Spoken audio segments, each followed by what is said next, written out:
all of this kind of stems from the Bank Secrecy Act. This is a federal law that mandates that you have to report all cash transactions over $10,000. And so this is something where if you're transferring large sums of money, you have to have reports filed.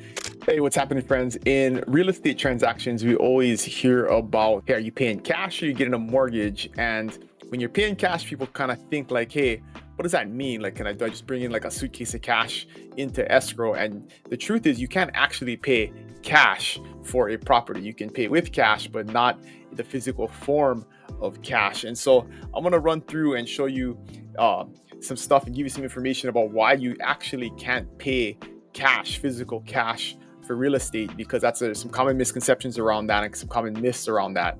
So the first thing is that a lot of times, when people hear cash, they think like the suitcase of money, right? That you're physically actually bringing in cash to closing, or you're handing over actual bills to the seller, and you don't have to really document it or avoid any paperwork. And you could just like tell your friend next door, like, hey, I'm going to pay you cash for your property, and give them a large sum of cash. And this is sometimes reinforced by like TV shows and movies that dramatize this, but the reality is you can't actually pay cash, physical cash, for real estate, and I'm going to show you why. So the first thing is that cash, what is a cash buyer? What does that actually mean? And this is a couple of points here. So the first one is there's no mortgage, obviously, right? You're paying with liquid funds and you don't have to borrow any money in order to close. What's important is that the funds are certified, right? We know where the funds are coming from, and it's usually done through a wire transfer. And I'll give you more information on that in a second. One of the definite benefits is a faster closing, right? Without a mortgage, you can close quicker and you don't have to go through that loan approval process. And then of course, you got to have traceable funds. You have to know where the funds actually came from, and it's got to be sourced and documented and verified. And so there's some requirements of federal laws and requirements that require this. And I'm going to give you more details about that. So simply buying with cash just means you don't use a mortgage. It doesn't mean you're actually bringing in physical cash. So some of the legal barriers to using physical cash, right, is obviously federal anti-money laundering laws. This is obviously a way that you could, sell a bunch of drugs, have a couple $100,000, and then buy a piece of real estate and then sell that real estate for legitimate funds in the future. So obviously the federal government is not going to want you doing that, and it's an easy way to launder money. So that's why there's all of these strict regulations around paying physical cash for property, or even if you're doing it as a wire transfer, why you have to be able to source those funds.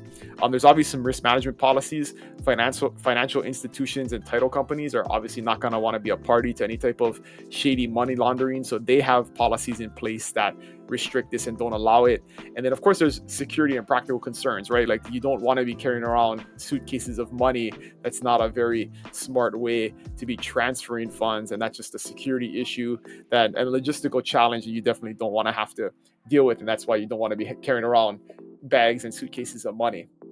So all of this kind of stems from the Bank Secrecy Act. This is a federal law that mandates that you have to report all cash transactions over $10,000. And so this is something where if you're transferring large sums of money, you have to have reports filed and you have to have currency transaction reports. So banks and institutions know where the money is coming from, and so it's traceable. And this applies to all financial institutions and businesses, and it's designed to obviously create some paper trails. So we are not facilitating money laundering and shady activity between financial institutions. And that's definitely a piece when it comes to real estate, is they want to make sure that all of that is traced. And so this was all enacted in the 1970s, and so it's still in effect today. It's not a new thing. And if you almost think about $10,000 in the 70s was a lot more money, that amount should probably go up, but it's still in place. And so anything above $10,000 has to be reported and be traceable. We all remember the PATRIOT Act, right? After 9/11, this was one of the things that the PATRIOT Act did, was put in additional restrictions on tracking money, because that's one of the ways terrorists funded their operation, was through shady, kind of suspicious activities on how they were transferring funds. So one of the big ones is you have to have there's a know your customer law, where financial institutions got to verify the identity of all the clients that are involved in a large financial transaction, and then they do additional due diligence to make sure that any high value transactions are not associated with a high risk customer. And then of course, if there's any suspicious activity, there's reporting that also has to be submitted to the federal government. So any type of suspicious financial activity is tracked, and they can see if there's anything nefarious or dangerous going on with those activities. And so this is all done through an IRS Form 8300.